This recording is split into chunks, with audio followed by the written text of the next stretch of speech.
ஸ்ட்ரீட்ல தெருநாய்கள் கூடுகு நீங்களும் ஒரு காரணம் தான். எப்படின்னு பாத்தீங்கன்னா, வீட்டுல ஆசையாட்டு நாய்க்குட்டியாட்டு எடுத்து வளர்க்குறீங்க.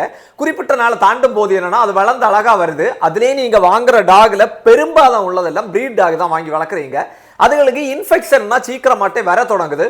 ஒரு உடம்புல ஒரு சின்ன டிக்ஸ் மாதிரியோ ஏதாவது ஒன்று வந்துன்னா கூட நீங்க மருந்து வாங்க மடிக்கிறீங்க. இன்னும் ஹாஸ்பிட்டல் கொண்டு போனோம்னா அதெல்லாம் உங்களுக்கு ரொம்ப கஷ்டமாயிருந்து. முடிஞ்சா ஏதாவது சும்மா சின்ன மருந்துகளை மட்டும்தான் கொடுக்குறீங்க. சில விஷயத்துக்கு பார்த்தீங்கன்னா உடம்புல ஃபுல்லா இது முடி தொழி இந்த மாதிரி வரும்போது ஐவர் மேட்ரன் டேப்லெட்டே கொடுக்கலாம். ஆனால் அதை கூட நீங்க கொடுக்க தயாரா இல்லை. ஒருவேளை கடிக்குமா, இதை பாலில் கலக்கி வைக்கிறது அப்படி இப்படின்னு ரொம்ப கஷ்டமாயிருக்கு. இந்த சூழ்நிலைகளில் இதை கொண்டு நீங்க ஸ்ட்ரீட்ல விடுறீங்க. இப்படி நீங்க விட்டு தான் ஸ்ட்ரீட்ல என்னன்னா டாக்ஸுக்கு எண்ணிக்கை கூடுச்சுன்னு உள்ளதான் முதல் விஷயம். முதல்ல என்னன்னா நீங்க வளர்க்குறவங்க அதை ஒழுங்கா வளர்த்து கடைசி வரைக்கும் வளர்த்துருந்தாலே ஸ்ட்ரீட்ல உள்ள டாக் எண்ணிக்கை கூடி இருக்காது. ரெண்டாவது விஷயம் என்னன்னா அரசு கருத்தடை பண்ண தவறுனால தான் ரெண்டாவது என்னன்னா கூடுச்சு. இப்படி எல்லா விஷயத்திலையும் அது கூடுனதுக்கான காரணங்கள் மக்களும் ஒரு சைடில் இருக்காங்க, அரசும் ஒரு சைடில் இருக்கு. இவங்க ரெண்டு பேரும் கட்டுப்படுத்த வேண்டிய டைமில் கட்டுப்படுத்தி வீட்டில் வளர்க்க வேண்டியதை கரெக்டாக கேர் பண்ணி வளர்த்துருந்தாங்கன்னாலே இந்த பிரச்சனை வந்திருக்க வேண்டியது இல்லை. அதனால இனி வளர்க்குறவங்க கூட கொஞ்சமாக அது என்னன்னா யோசித்து வளங்க, கடைசி வரைக்கும் வளர்க்க முடிஞ்சால் மட்டும் வளங்க.